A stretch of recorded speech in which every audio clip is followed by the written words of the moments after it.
만나서 반갑습니다. 우리 옆 사람과 인사 나누겠습니다. 참 잘 오셨습니다. 예, 당신을 사랑하고 축복합니다.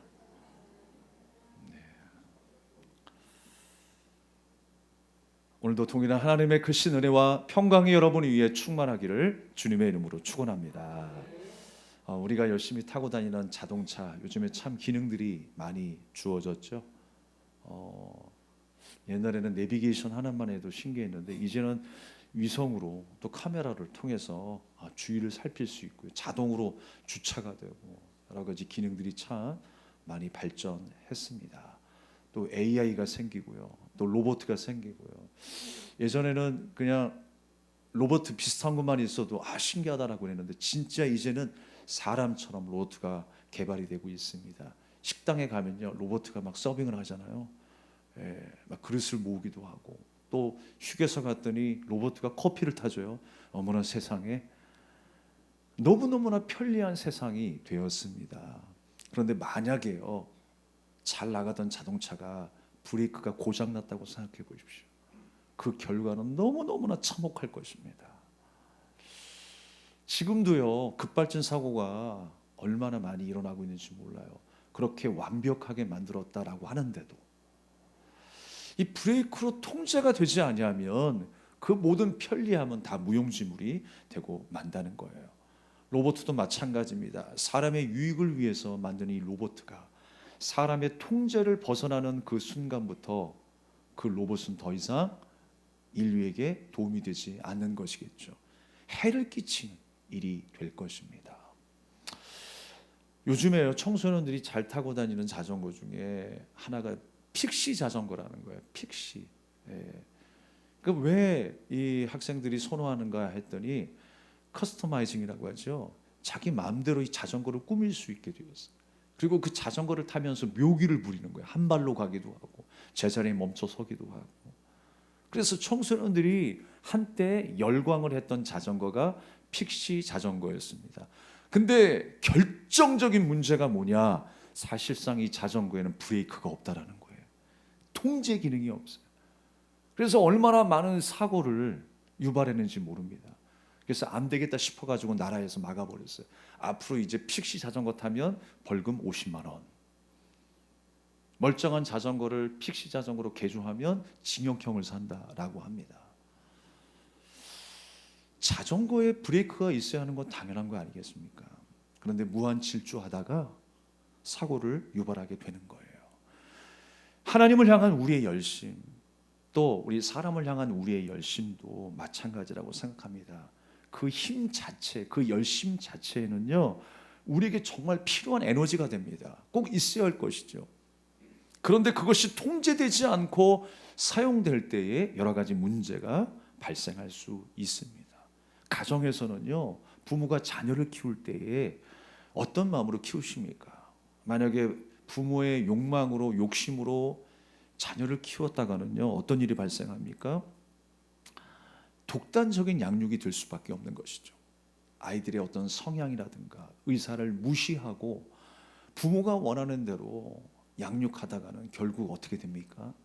그 아이는 스트레스를 받고 번아웃에 빠지게 될 것입니다. 그러니까 온전한 통제가 있어야 한다는 것을 보여주고 있죠.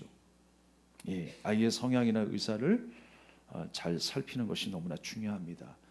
특별히 우리 신앙생활에 있어서 신앙생활에 대한 이 열심은요, 하나님의 뜻과 말씀을 통해서 통제될 때에 큰 능력을 발휘할 수 있는 것입니다. 한 예를 들어서 이게 사도 바울, 이 사도 바울이요 하나님을 섬긴다는 미명하에 제가 말씀드렸습니다. 하나님을 섬긴다 하는 그 미명하에 그리스도인들을 다 죽여버렸어요. 감옥에 가둬버렸습니다. 스데반을 죽이는데 동조하는 그 자리에 함께 있었어요. 누가요? 사도 바울이. 그가 하나님을 사랑하지 않는 것이 아닙니다. 하나님의 말씀에 불순종했던 사람이 아니었습니다. 하나님 말씀대로 살기 위해서 몸부림쳤던 사람이었습니다. 그러나 열심은 있었지만 하나님의 온전한 뜻을 알지 못했어요. 하나님의 온전한 마음을 알지 못했어요. 그래서 자기 열심은 있었지만 그 온전한 뜻에 통제받지 못했던 사도 바울은 천방지축으로 신앙생활을 했다라고 하는 것입니다. 하나님의 뜻을 위해서, 하나님의 영광을 위해서 내가 이 일을 합니다라고 열심을 냈지만 오히려 그 잘못된 열심이 어떤 결과를 초래했습니까? 하나님의 뜻을 거스르는 일을 초래했어요. 우리도 잘 생각해야 됩니다. 나는 열심히 한다고 하는데 그것이 하나님께 기쁨이 되지 못한다면, 내 주변의 이웃들에게 해가 된다고 생각하면 다시 생각해야 됩니다. 그래서 우리가 말을 하더라도, 행동을 하더라도, 하나님께서 맡겨주신 직분을 감당하더라도 지혜롭게 감당해야 돼요. 또 생각하고 또 생각해서 우리가 말해야 하는 것입니다. 오늘 본문의 말씀 속에 다윗은 이스라엘이 블레셋의 지배에서 이제 벗어나게 되었습니다. 이스라엘이 이제 안녕과 번영에 이르게 되었습니다. 그때 다윗이 생각하게 된 한 가지가 있었습니다. 하나님께서 우리와 함께 하시는 것이 중요하다. 그래서 그 하나님의 임재를 상징했던 언약궤가 왕궁으로 돌아오기를 원했습니다. 그래서 이제 그 언약궤를 되돌리기 위하여 다윗이 군대 3만을 동원합니다. 거의 군사작전이에요. 3만 명이나 필요할까? 그런데 그 이전에 어떤 일이 있었습니까? 블레셋 진영들이 이스라엘에게서 먼저 이 언약궤를 뺏어간 일이 있었죠. 하나님의 말씀에 불순종하였던 이스라엘 백성들이 결국에는 이 언약궤를 빼앗겨 버렸어요. 전쟁 가운데 승리하기 위해서 하나님을 이용하였던 그 언약궤가 블레셋 진영에 빼앗기는 순간이 있었습니다. 그러면서 이 블레셋 군대 안에 어떤 일이 일어났습니까? 크고 작은 일들이 일어났죠. 사람이 죽고 질병으로 인하여 고통당하는 일이 벌어졌습니다. 그래서 블레셋이 안 되겠다 싶어가지고 이스라엘에게 되돌려줍니다. 새수레에 실어서 되돌려줍니다. 오늘 말씀처럼 새수레에 실었다라고 했어요. 그리고 나서 이제 그 언약궤가 어디에 안치되냐면 오늘 말씀 속에 바알레 유다라고 하는 곳에 안치되게 됩니다. 누구의 집에? 아비나답의 집에. 몇 년 동안요? 20년 동안 언약궤가 안치되었습니다. 그리고 나서 이제 다윗이 예루살렘 그 왕궁 안으로 모시기 위하여 군대 3만 명을 동원하게 된 거예요. 그리고 여러 가지 악기들을 총동원합니다. 정말 열심을 다해서 사람을 세우고 악기들을 총동원해서 축제를 벌이는 거예요. 이제 하나님께서 우리와 함께 하시는구나. 하나님의 임재가 우리 예루살렘 성에 함께 하는구나. 그 맞아들이는 기쁨으로 인하여 하나님을 영화롭게 찬양하는 열심을 보였습니다. 그런데 여러분, 그 언약궤를 이제 옮기는 과정에서 엄청난 일들이 일어났어요. 아비나답의 두 아들이 있었습니다. 하나는 우사였고 하나는 아요였습니다. 근데 아요가 이제 앞에서 진행을 하고 이 우사가 이제 같이 이 언약궤를 싣고 가는 그 과정 속에서 오늘 말씀 속에 뭐라고 이야기를 했습니까? 이 언약궤를 새수레에 실었다라고 이야기를 했어요. 그런데 이 바알레 유다에서 예루살렘으로 오는 그 경로가 사실 평탄하지가 못합니다. 오늘날에야 아스팔트가 있고 좋은 길이 났습니다만 그 당시에 좋은 길이었겠습니까? 울퉁불퉁한 길이죠. 이 언약궤가 이제 새수레에 실려서 울퉁불퉁한 그 길을 지나오면서 이 언약궤가 흔들리기 시작합니다. 이 언약궤가 막 떨어지려고 합니다. 그때 우사 제사장이 그 언약궤를 손으로 붙든 거예요. 어떻게 되었을까요? 그 자리에서 즉사하고 말았어요. 그 이전의 말씀 어떻게 기록하고 있습니까? 하나님께서 진노하사. 하나님께서 왜 진노하셨을까요? 그 정도면 좀 봐주시지. 그래도 언약궤가 떨어지는 것을 방지하기 위해서 우사가 자기 손으로 막았는데 그걸 왜 하나님이 진노하실까라고 생각할 수 있습니다. 사랑하는 여러분, 그러나 하나님께서 이 언약궤를 옮길 때에 명하신 말씀이 있었다라고 하는 것입니다. 민수기 말씀에도 보면 하나님께서 그 고앗 자손에게 명령하시는 것은 언약궤를 어깨에 매라라고 말씀하셨어요. 지금 누구를 선별한 겁니까? 제사장을 선별해서 다윗이 제사장을 세워서 그 언약궤를 옮기게 했습니다. 제사장이었다면 그 하나님께서 명령하신 그 말씀을 알았어야 됐어요. 아, 언약궤는 어깨에 매는 것이구나. 그래서 어깨에 메고 왔어야 되는데 블레셋이 옮긴 그 방식 그대로 세수레에 담았다라는 거예요. 편할 수 있죠. 그러나 하나님의 명령은 아니었습니다. 다윗이 제사장을 세우고 군사 3만 명을 동원하고 악기를 동원하여 언약궤를 옮기고 있는데 축제를 벌이고 있는데 이게 뭐예요? 갑자기 초상집이 되어버렸어요. 이게 웬 말입니까? 우사가 죽었습니다. 제사장이 죽었습니다. 그런데 여러분 말씀 속에 뭐라고 이야기하냐면 다윗이 지금 분노하였다라고 말씀하고 있어요. 오해하지 마십시오. 하나님께 대한 분노가 아니에요. 이 분노는 어떤 분노입니까? 지금 당황하는 거예요. 얼마나 언약궤가 돌아오기를 염원했던 다윗이었겠습니까? 지금 총동원해서 열심을 다하여 준비하고 있지 않습니까? 그런데 지금 자신의 열심이 무너지는 순간 아니에요? 사람이 죽었단 말입니다. 우리가 하나님의 임재, 하나님의 역사와 하나님의 보호하심 속에 살아가고자 이 언약궤를 옮기고 있는데 사람이 죽어나가는 불행한 일들이 벌어지게 되었습니다. 다윗의 이 부주의한 행동 때문에, 우사의 부주의한 이 행동 때문에 죽게 되었어요. 왜 다윗이 분노했다라고 기록했을까요? 그만큼 여호와의 성물을 만지거나 제사를 지낼 때는 특별한 주의가 필요함을 우리에게 강조하고 있습니다. 얼마나 언약궤가 돌아오기를 염원하며 열심히 준비했습니까? 그런데 자신의 열심이 무너지는 그 순간에 분노하고 있습니다. 그러나 하나님께 향한 분노가 아니라 하나님의 말씀에 통제받지 않은 그의 열심은 온전하지 않았다라는 것을 보여주고 있어요. 하나님의 말씀에 통제받지 않았다라는 것이 이런 결과를 맞이하게 되었구나, 잘못되었구나. 그래서 분노하고 있는 거예요. 레위기 10장 말씀에도 이런 이야기가 나옵니다. 나답과 아비후가 여호와께서 명하지 않은 불로 향을 태운 일이 있었습니다. 그때 그 자리에서 불에 타 죽은 일이 있었어요. 그 사소한 일로?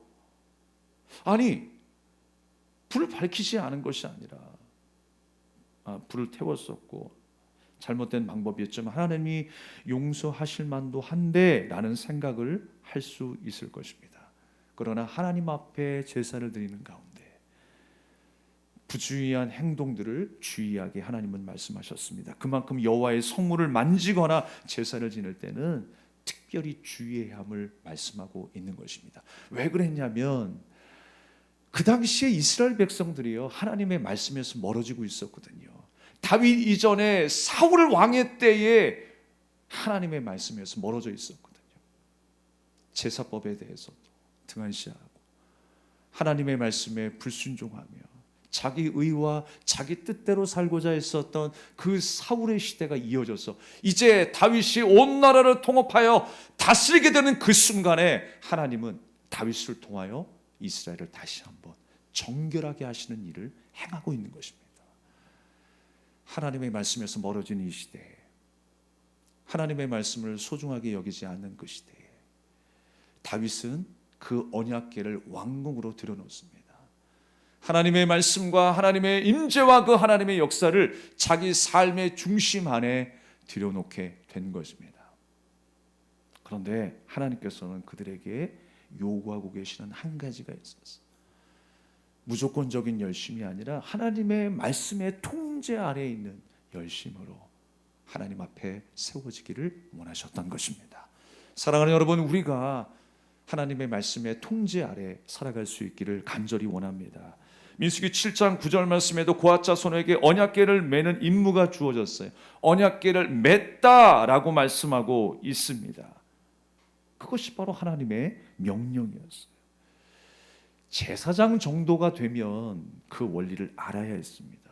그 법을 가슴에 새겨야 했습니다. 그런데 말씀에 대해서 등한시하는 세상이 되었다라는 거예요. 제사장마저도 하나님의 법을 지금 잊어버리고 있어요. 다윗도 그 법을 잊어버리고 있어요. 사랑하는 여러분, 그들이 나곤의 타작마당에 이르렀을 때 갑자기 소들이 뛰기 시작했죠. 또 웃사가 손을 궤에 붙들어서 손으로 궤를 붙들어서 결국 그는 죽임을 당하고 말았습니다. 그때 다윗이요 뭐라고 이야기합니까? 어찌 이 궤가 내게 오리요 라고 합니다. 두려워하는 마음이 생겼습니다. 그래서 결국요 왕궁으로 가져가지 않습니다. 왕궁으로 가져가기를 즐겨하지 않았다라고 성경은 기록하고 있어요. 그러면서 이 언약궤가 어디로 갔습니까? 어디로 갔어요? 오벳 에돔의 집에 가게 됩니다. 그 언약궤가 오벳 에돔의 집에 몇 개월간 안치되었을까요? 석 달 동안 안치되어 있습니다. 근데 오늘 말씀 속에 뭐라고 이야기를 해요? 오벳 에돔의 짐과 그의 모든 것이 복을 받았다라고 기록하고 있어요. 우리가 말씀 한 구절을 좀 읽어보도록 하겠습니다. 역대상 15장 24절의 말씀을 우리가 한번 읽어보도록 하겠습니다. 시작. 제사장 스바냐와 요사박과 느다넬과 아미세와 스가랴와 브나야와 엘리에셀은 하나님의 궤 앞에서 나팔을 부는 자요, 오베데돔과 여히야는 궤 앞에서 문을 지키는 자이더라. 아멘. 오베데돔이 어떤 일을 했대요? 그 언약궤 앞에서 문지기 역할을 했어요. 문지기 역할을 했다는 건 뭐냐면 그 언약궤 앞에서 불경건하게 행하는 사람들을 막은 거예요. 그리고 그 자신이 먼저 그 언약궤 앞에 있다라는 건 무엇입니까? 하나님의 말씀을 소중하게 여기고 그 말씀의 통제 아래 살았다라는 것을 의미하고 있습니다. 그 오베데돔의 집에 석 달 동안 머물렀을 때에 하나님이 기뻐하시고 그 가정을 축복하셨던 거예요. 하나님의 말씀을 사랑하는 자로 살기를 원하셨던 것입니다. 그 모습을 누가 보고 있어요? 다윗이 보고 있는 것입니다. 웃사가 죽은 사건을 통해서 오베데돔이 복을 받은 사건을 통해서 다윗은 이제 하나님 섬기는 법을 다시 한번 배웠겠죠. 아, 이렇게 하나님 앞에 서야 하는 것이구나. 내가 열심으로 언약궤를 모신다고 했지만, 그렇게 하나님을 섬긴다고 했지만 내 뜻과 내 지혜로 이루어지는 열심이 아니라 하나님의 말씀의 통제 아래에 있는 열심이구나. 그렇게 살아야 하는 것이구나 라는 것을 깨닫게 된 것입니다. 특별히 여러분, 우리가 광야의 영성에 대해서 함께 나눈 적이 있는데요. 광야의 영성, 이 언약궤가 광야에서 이동을 할 때 이동하기 위해서 사용해왔던 채가 있었습니다. 채, 파리채가 아니고요. 채가 뭐냐면 이 언약궤를 이동하기 위해서 사용했었던 막대기 있잖아요. 막대기를 의미해요. 그걸 채라고 이야기하는데, 광야에서는 그것이 필요했는데 나중에 솔로몬 성전이 이제 완공이 되었고 그 솔로몬 성전에 이 언약궤를 안치하게 됩니다. 그럼 그때도 필요할까요? 사실 필요가 없어요. 그런데 하나님께서 역대하 5장 9절 말씀에 이렇게 말씀하세요. 그 채가 길어서 궤에서 나오므로 그 끝이 본전 앞에서 보이나 밖에서는 보이지 아니하며 그 궤가 오늘까지 그곳에 있으며 라고 말씀하고 있어요. 그러니까 솔로몬 그 성전에 안치되었는데 이제 더 이상 백성들이 이동하지 않음에도 불구하고 그 막대기, 그 채를 남겨두라라고 하나님께서 명령하신 거예요. 그것은 무엇입니까? 오늘도 광야의 영성으로 살아라 라고 하는 것입니다. 광야에서 계속 이동했어요. 하나님이 말씀하실 때 이동했어요. 불기둥과 구름기둥이 멈춰 설 때에 멈춰 섰어요. 그것이 바로 광야의 영성입니다. 우리가 이 땅을 살아가는 우리의 힘은 무엇입니까? 하나님의 말씀입니다. 하나님이 가라 하실 때 가는 거예요. 멈춰 서라 하실 때 멈춰 서는 것입니다. 하나님의 말씀을 사랑하고 순종하기를 즐겨하는 우리 믿음의 자녀들이 되어야 할 줄로 믿습니다. 그게 바로 광야의 영성인 거예요. 그 광야의 영성이 솔로몬의 성전이 완공된 이후에도 지켜지기를 원했던 것입니다. 그래서 여러분, 이 어깨에 맨다라고 하는 의미가 뭐겠어요? 이제 더 이상 어깨에 매지 않아도 되는데 그 채를 남긴 것처럼 왜 하나님께서 언약궤를 어깨에 매게 하셨는가? 항상 생각하는 거예요. 말씀의 통제를 받고 살아가는 거예요. 그 하나님의 임재 앞에서 하나님을 의식하고 하나님을 경외하며 그 말씀 앞에서 살아가는 것입니다. 할렐루야. 그것이 바로 어깨에 이 언약궤를 맨다라고 하는 의미인 것입니다. 아니, 새수레로 옮기거나 어깨에 매서 옮기거나 매 한 가지지요. 그런데 하나님께서 이 특별한 의미를 우리에게 부여해 주신 거예요. 어디에 있든지 항상 하나님의 말씀에 통제 아래 살아야 할 것을 말씀하는 줄로 믿습니다. 그것이 광야의 영성이죠. 그러므로 우리가 여호와의 말씀에 순종하면요, 여호와 하나님은 우리의 복의 근원이 되실 것입니다. 그러나 여호와의 말씀을 거역하는 자들에게는 심판의 근원이 되십니다. 다윗은 이 사건을 통해서 좀 더 여호와 하나님을 잘 섬기는 방법에 대해서 고민하게 되었을 것입니다. 우리도 항상 고민해야 합니다. 오늘 이 말씀을요, 예수님의 말씀과 좀 우리가 관련지어 생각해 볼 필요가 있습니다. 예수님께서도요, 마태복음 16장 24절에 이런 말씀을 하셨어요. 우리가 한 목소리로 다시 한번 읽어보겠습니다. 시작. 이에 예수께서 제자들에게 이르시되 누구든지 나를 따라오려거든 자기를 부인하고 자기 십자가를 지고 나를 따를 것이니라. 할렐루야. 주님께서 나를 따르려거든, 내 제자가 되기 위해서는 자기를 부인하고 십자가를 지고 따르래요. 뭘 지라고요? 십자가를 지래요. 언약궤를 어깨에 졌던 것처럼 십자가를 지고 나를 따르래요. 그 의미가 무엇일까요? 보통 사람들이 십자가 하게 되면요, 내가 해치워야 될 짐 정도로만 생각해요.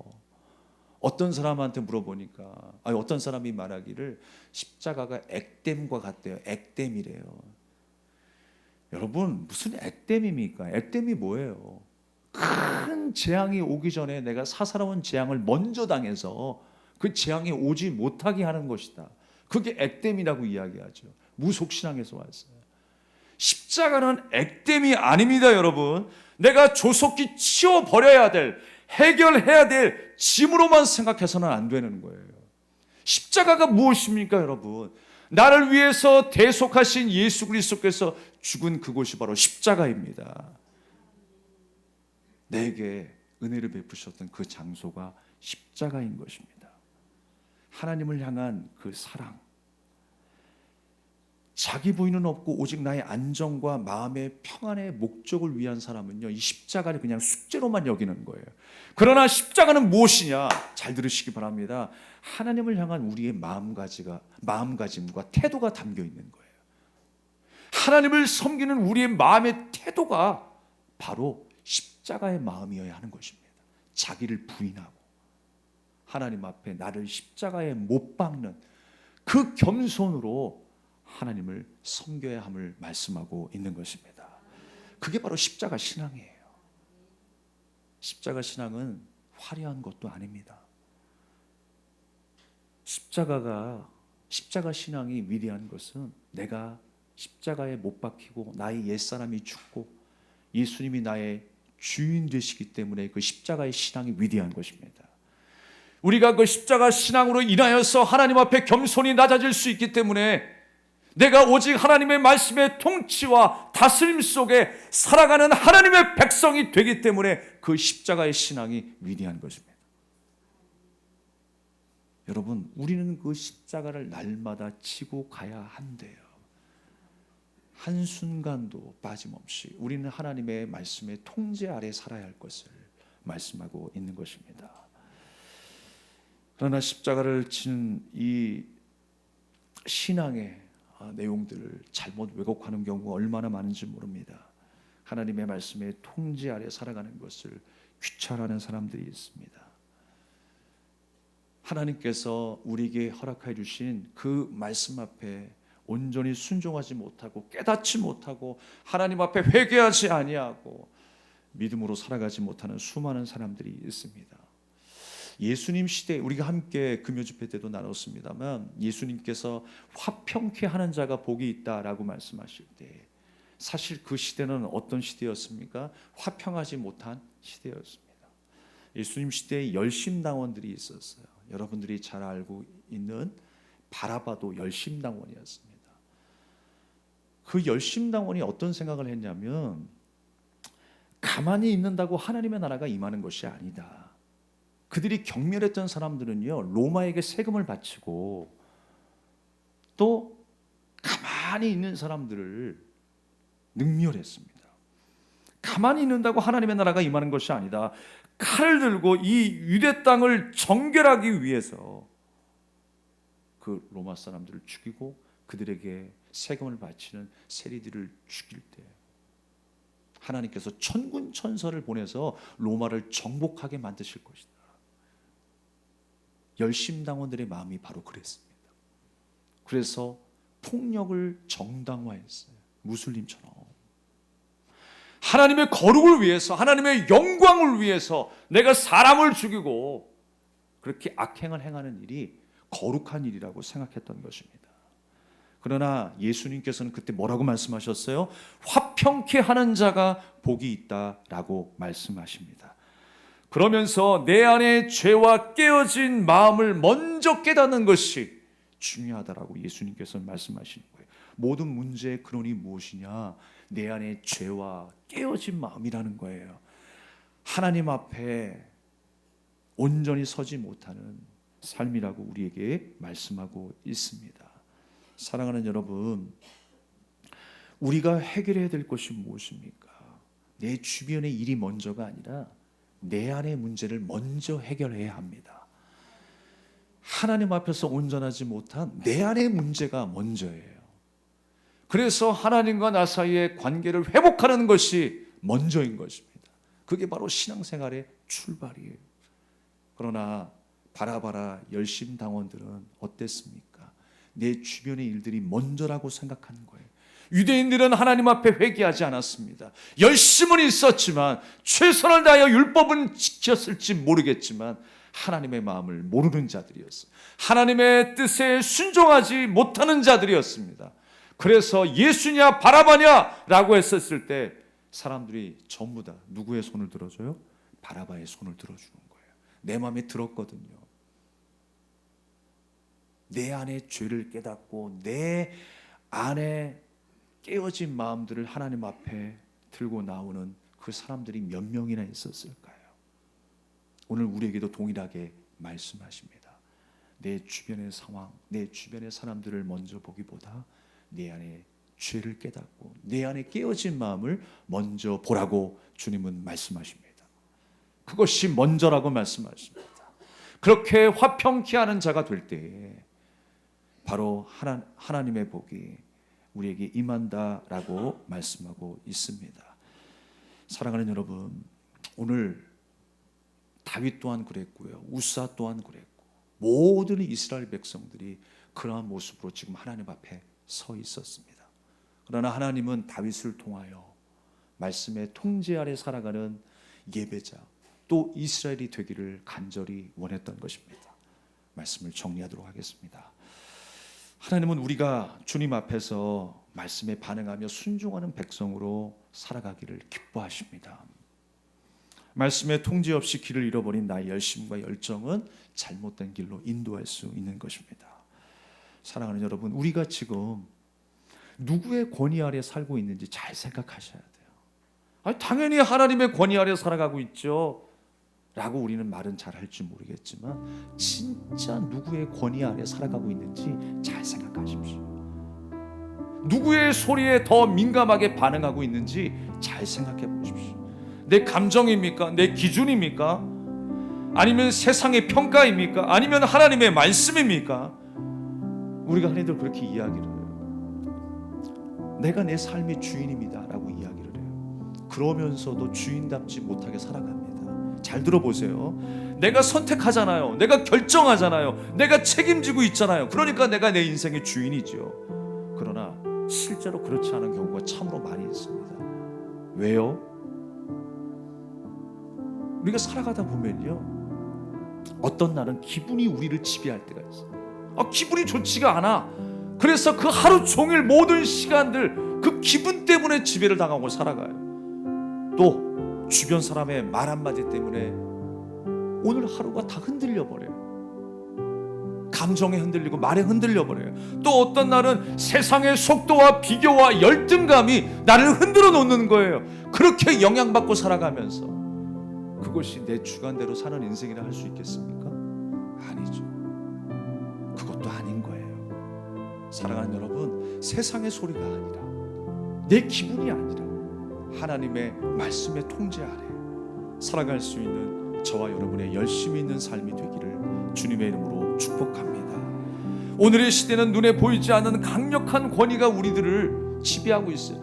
여러 가지가 참 많겠습니다만 안타까운 것은 뭐냐면 알고리즘이라는 것이 있어요. 알고리즘. 여러분이 잘 시청하시는 유튜브만 봐도 그래요. 내가 좋아하는 영상을 틀어놨어요. 내가 좋아하는 뉴스를 봤어요. 그러면요, 어김없이 또 그러한 뉴스들이 내 앞에 보입니다.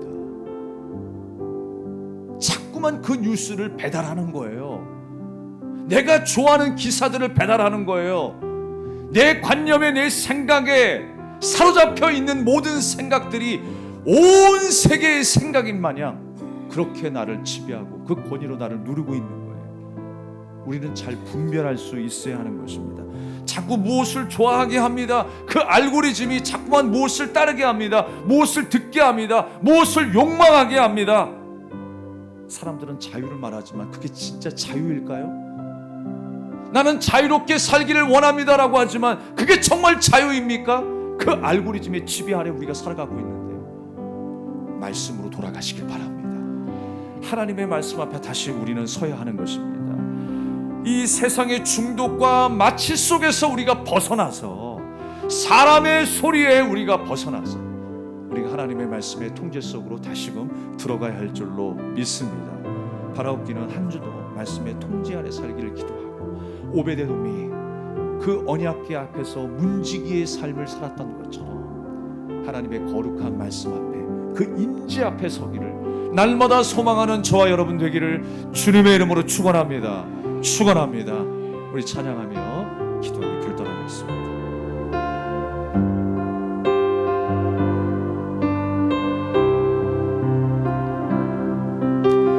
말씀 앞에서 경외함으로 주께 홀로 섭니다. 생명의 말씀 읽고 순종해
기도하겠는데요. 여러분, 하나님의 말씀에 순종하는 자가 하나님의 백성입니다. 주님께서 예비하신 그 거룩한 나라, 그 하나님의 나라는 말씀이 있는 곳입니다.